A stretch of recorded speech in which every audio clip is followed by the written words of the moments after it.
శ్రీమతి షర్మిలారెడ్డి గారు కాంగ్రెస్ పార్టీ రాష్ట్ర అధ్యక్షులు వారు వెంచారు. వారిని వేదిక మీదకి రావాల్సిందిగా కోరుతున్నాం.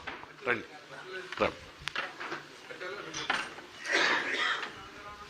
నమస్కారం. బాగున్నారమ్మా?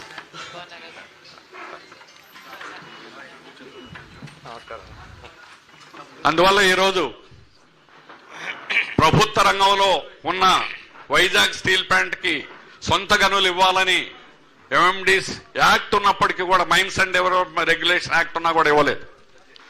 కానీ ఈరోజు రానటువంటి ఆర్సెల్ఆర్ మిట్టల్కి మాత్రం గన్లు కావాలని అడుగుతున్నారు.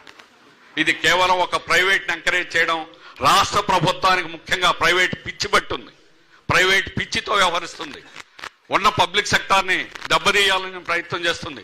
రాష్ట్రంలో ఉన్న ఏకైక భారీ steel plant Vizag steel plant ని దెబ్బతీయాలని చెప్పేసి ప్రయత్నం చేస్తా ఉంది.